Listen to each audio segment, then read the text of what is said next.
Pan சூடானதும் 2 table spoon oil சூடானதும் அரை டீஸ்பூன் கடுகு, அரை டீஸ்பூன் சோம்பு.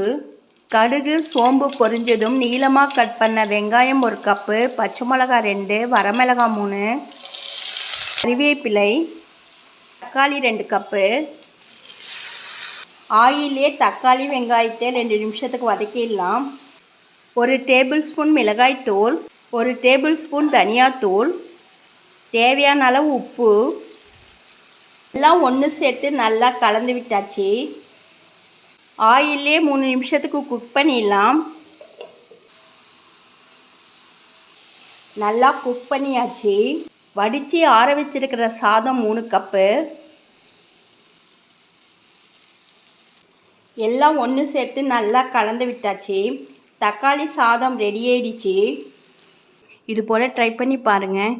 தேங்க்யூ.